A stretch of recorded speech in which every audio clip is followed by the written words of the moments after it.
Hello, everybody. Welcome to Santa Barbara House of Prayer Encounter Night.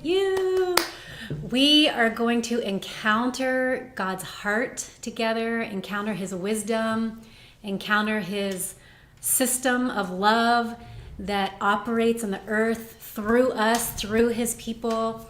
And even though we're far apart, we're together encountering God together.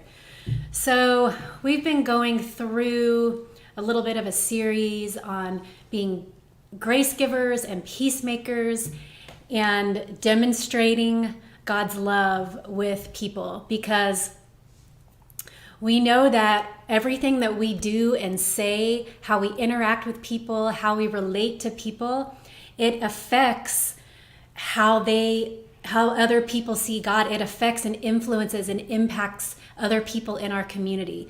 So it's important for us, if we want to be operating in God's system of love, if we want to be His expression of love on the earth, and we want to demonstrate that in our community, it's going to be important that we are being grace givers and peacemakers in our community, and that our thoughts and our actions and behaviors and our words are aligned with that. So I'm going to talk a little bit more about the idea of grace, because when I spoke last, I talked about being a grace giver. And I want to share just some practical ways that we can be grace givers. And it all has to do with love. Everything boils down to love. And this has been in the Bible all along. God said it in His Word, plain as day. And I know you all know this scripture, but I just have to read it because it's so amazing. In the Passion Translation, 1 Corinthians 13. If I were to speak with eloquence in earth's many languages and in the heavenly tongues of angels, yet didn't express myself with love, my words would be reduced to the hollow sound of nothing more than a clanging cymbal. And if I were to have the gift of prophecy with a profound understanding of God's hidden secrets, and if I possessed unending supernatural knowledge, and if I had the greatest gift of faith that could move mountains, but have never learned to love, then I am nothing. And if I were to be so generous as to give away everything I own to feed the poor, and to offer my body to be burned as a martyr, without the pure motive of love, I would gain nothing of value. So it's saying it plain as day. If we don't have love, if we're not operating according to the system of love, if we're not expressing God's love through our words, through what we do, to how we interact with people, to the decisions we make, if love is not motivating everything we do, it's nothing. We're doing nothing. We're accomplishing nothing. We're not doing anything of value. So this is really, really important. And I believe we're actually in this new era. We're in an era where we are going to learn to love. And we're going to understand what it is to love, what it means to love, and how to be demonstrators of God's love, and how to be the living channels of God's love. That's what we're in.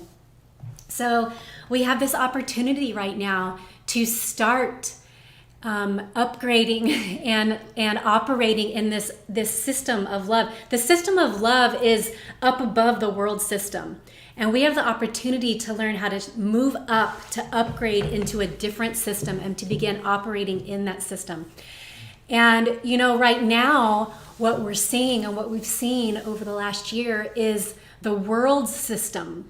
Maybe it's a couple of different worldly systems operating. And the fruit of the world's systems, from what I've seen, are opposite of love. We're seeing the world systems create and produce anger and fear and hatred and division, accusation, suspicion.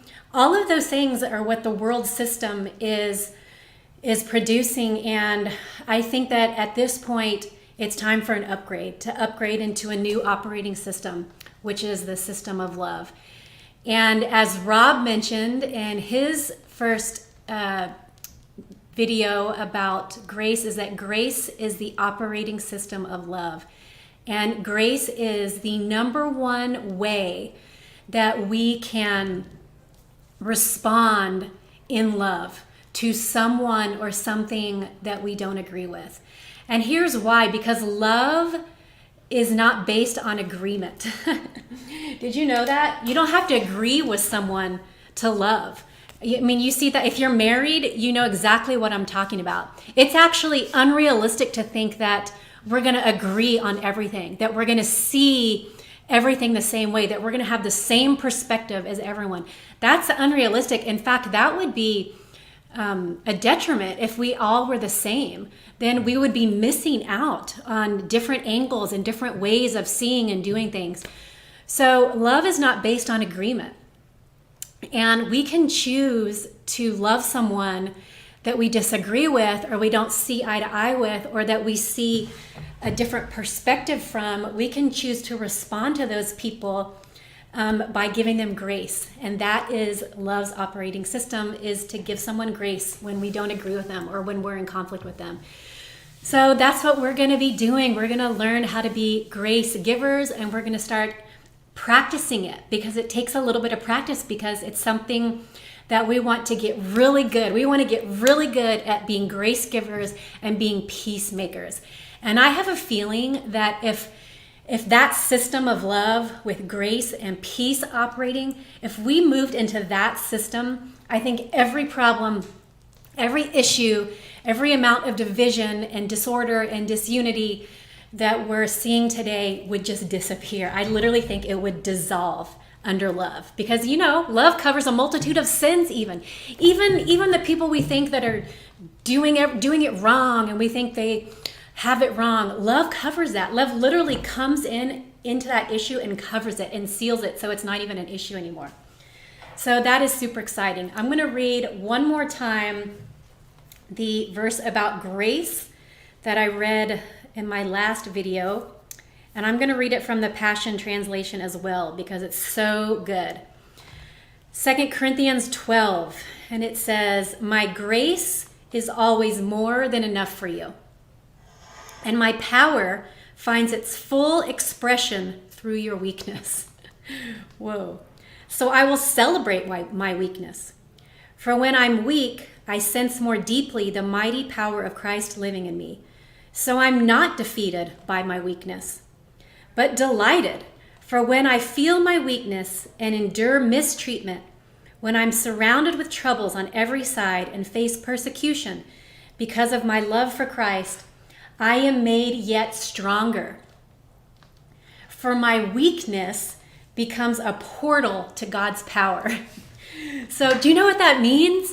Because every human being has weak areas. We all do. There's no one person or one group or one church or one organization or one trained way of thinking that has it all. There are weaknesses. There are gaps. There are holes in all of us, in everyone. And so we all have weak areas. But guess what? That means that we become portals. We are living portals of God's power in those areas. So those weak areas, those gaps in our thinking and understanding, those holes in our way of thinking and our mentality and the way of seeing things, is that those actually are the places where God's power comes in and comes through and is expressed. So that means what? That means we don't need to worry about it. That means there's no reason to worry about our weaknesses, to worry about other people's weaknesses, to point out everybody else's weaknesses, to accuse everybody in their weaknesses, to punish them, to do any of those things. There's no reason. This says to be delighted. Be delighted in our weaknesses, because it's in those weak places God's power comes through. Like we're the portals. Those are the portals. We are his living portals of his love, of his system of love to come through. So we can just throw out the worrying and the dwelling on everybody's weak spots, because obviously it's not a concern to God. Obviously it's not. He's made provision. He's made provision for our weak areas, and he is not concerned. In fact, we become stronger and more powerful when we allow His power to come through those weak areas. So that just eliminates the stress of seeing other people and other groups and other organizations and getting all afraid and getting all offended at the things they're not doing well or they're not doing right. Because guess what? Every single person, every single group, every single organization is going to have things that they do really well, that they're strong, areas where they're strong and they got it right. And everybody's going to have areas where they have a weakness, they're not getting it quite right, and it may be a shortcoming for them. But we do not need to dwell or spend time focusing on those things. It is unuseful to do that. It doesn't produce anything good. It doesn't create anything good. And it doesn't accomplish anything because that's not love. And I just read in the verse that if you're doing all of these great things, but you don't have love, it's not motivated by love, it's nothing.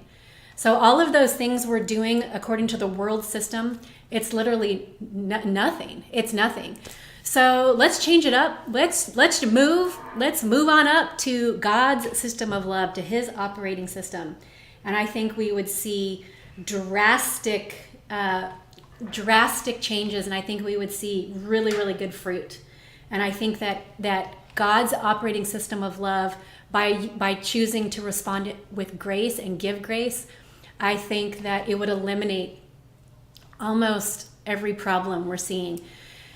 And I think that it is that powerful, and I think it is that important, because those worldly systems that I was just referring to, it's this, the worldly system has somehow created all these different disjointed, disunified groups of people. Okay, there's all these different groups, and every group thinks that they're right, that they have all the answers, that they know, and that everybody else is wrong and deserves, I don't know, punishment, or needs to be rejected, or needs to be brought to justice. We have all these judgments. So we have all these different groups, and they're all against each other. All these different groups of people, there's no unity. They're all against. Everybody's against. Everybody's divided. And actually, the Hebrew word for devil actually means, it's the divorcer. The word for the devil in the Hebrew is the divorcer, or the divider. So that's actually the devil's agenda, is to divorce people from each other and divide people from each other. And the world system is going to do that. The world system is going to be in line with that, and there's going to be all these divisions and groups and divided and divorced from each other. But love is a covenant. When there's love, you covenant with people. You choose to love them. You choose to give them grace, and you choose to honor them and celebrate them and respect them, and has nothing to do with agreement. It's not based on agreement. It's not based on, oh, I agree with you, or you do things the way I want and the way I see it. No, you choose it because you preserve unity that way, and you actually gain. When that system is operating and there's unity and there's honor and there's love, you actually gain. It's a gain for everybody. Everybody gains something, and there's a lot of healing can come from that. More freedom, more liberty. Actually, more abundance is created on the earth in that system. So let's.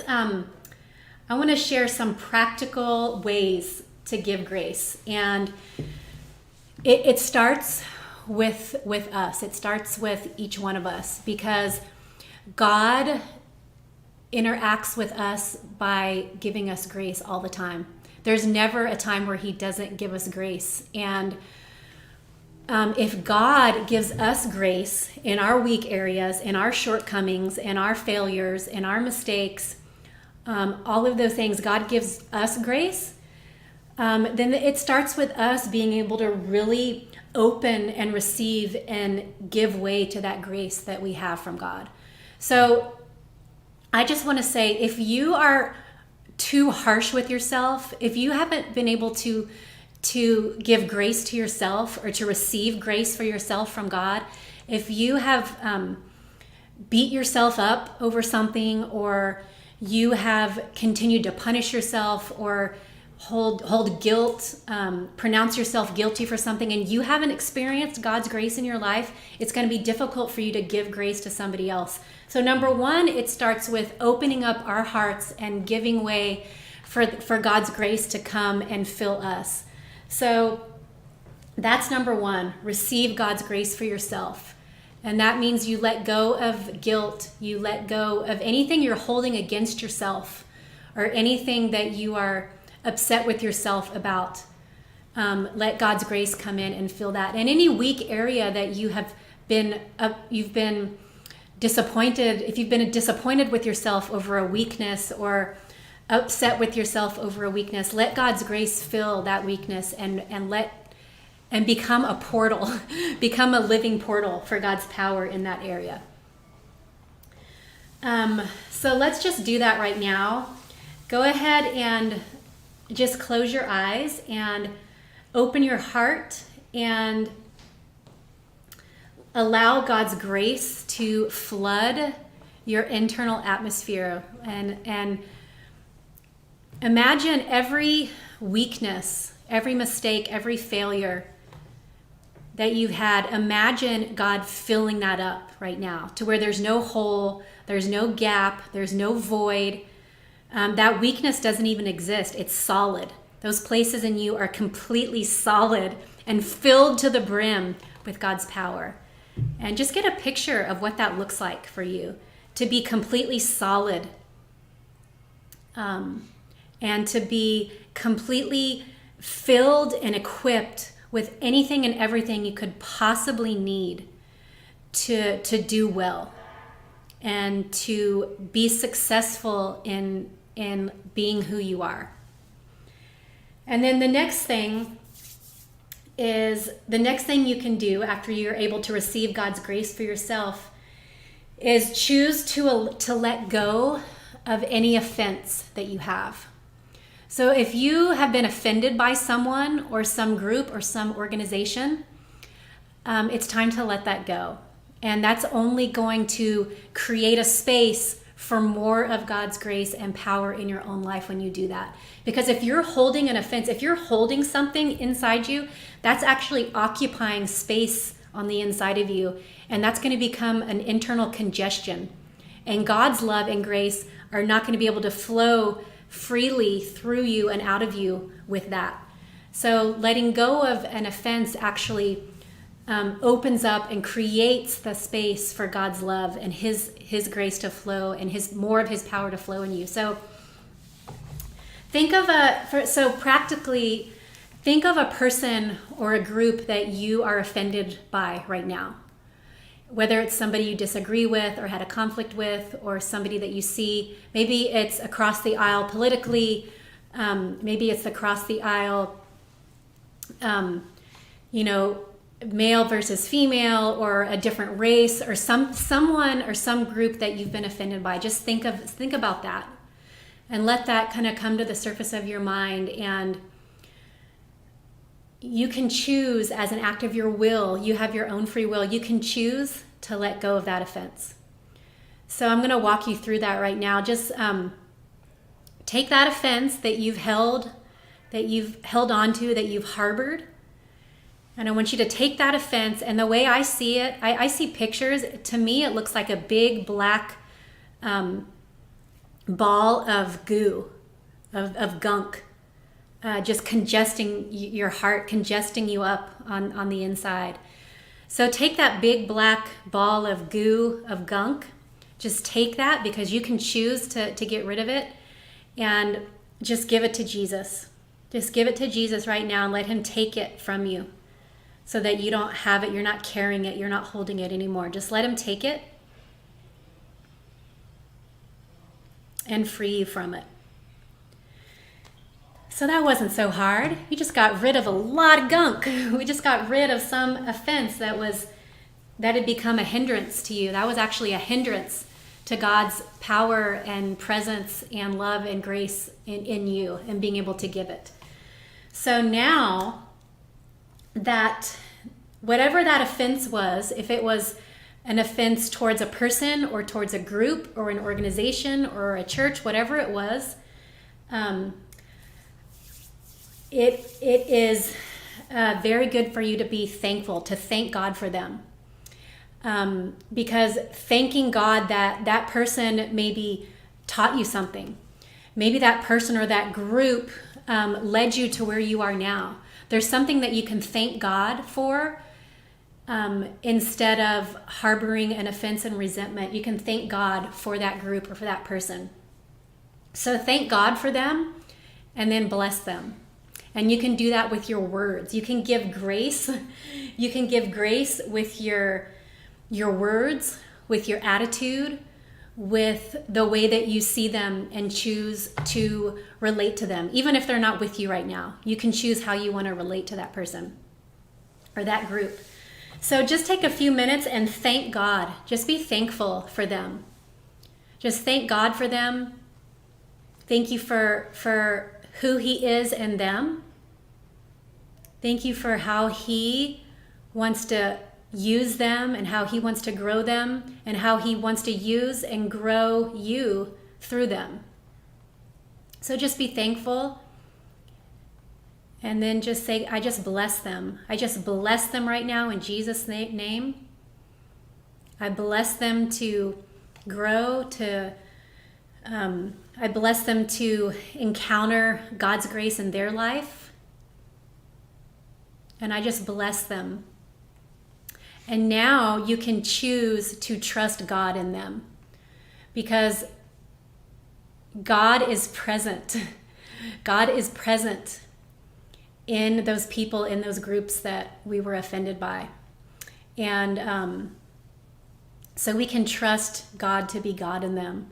So yeah, God, we just trust you. We trust that you made them, you designed them, you created them to be channels of your presence and your love, God. And yeah, God, we just choose to bless them and to accept them exactly where they are. And we trust you, God. We trust you to be God in them. We trust you, God, to be God in them the way that they are uniquely wired and designed to receive you, God, and to function with you and aligned with you. We trust you in them, God. And then the last way you can be a grace giver and give grace, that area in that person or that group of people that is weak or that you noticed was wrong or that you were offended by, whatever that area is that you are seeing, I want you to see it differently. I want you to see that area or that thing. I want you to see it as made perfect and by God's power and presence, by His grace. See that area covered over and made perfect by God's grace, because that's what His grace does. And we can choose to give that. We can choose to give the empowering presence of God in us into another person or another group so that that area in them is covered and filled and made perfect by that grace. So just as you have received freely, we can now freely give. And it actually is a privilege. It's an honor. It's an incredible, beautiful opportunity that we have to be portals of God's grace and to actually be portals of God's power on behalf of somebody else instead of somebody who blocks the power of God from someone. So we can change it. We can become portals of God's power instead of blockers of God's power. Whoa. I don't think we want to be blockers of God's power. So close your eyes again and allow yourself to think about that person or that group that you just let go of the offense towards and that you just thanked God for, that you just blessed. And picture that person or picture that group. Picture all of those weaknesses or shortcomings or failures or weak areas. Picture that that person or in that group, picture that sealed up and filled and whole and supplied by God's power and grace, so much that those areas are now perfected and are now stronger than they were before by God's grace. And picture God's grace, his empowering presence,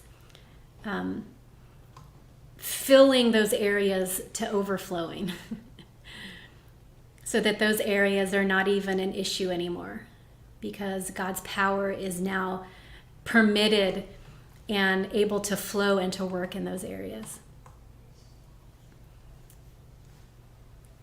So that's just really, really incredible, because I saw the whole globe. I saw the whole planet Earth with all these craters, kind of like the landscape of the moon, with all these pockets and holes.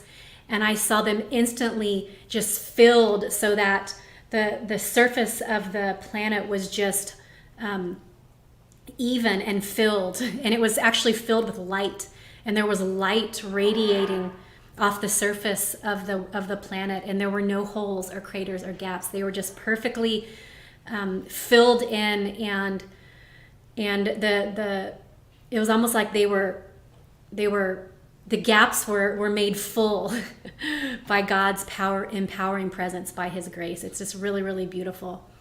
So that is some practical ways of how you can be a grace giver, and that will automatically make us into peacemakers, because if we are filled with grace and giving grace, we're going to be bringing God's peace where there's been a void of peace, where there hasn't been peace, where that peace has been blocked or shut off. We're going to be actually bringing peace in to all of those arenas. So I am so excited. It makes me excited for what's ahead. I'm envisioning, I'm seeing, I'm feeling in my heart the potential for massive amounts of people receiving grace and giving grace to those around us. I'm just imagining the potential for that and what that would do in our own little tiny spheres, what it would do in our cities, what it would do in our country, and what it would do in the world. It would have just a rippling, multiplying effect of God's love. And then we would be that God's operating system of love would be the primary operating system on the earth. Wouldn't that be incredible? I'm excited for that. It starts with us. Let's be the initiators. Let's be initiators of this shift into this better system, into God's system of love. Let's be the initiators of it. Let's start practicing it, and let's start demonstrating it everywhere we go. And thank you for joining us. I just want to send us off with a prayer. God, we thank you for the grace that you've shown each one of us individually, God. Thank you that you don't give us what we deserve.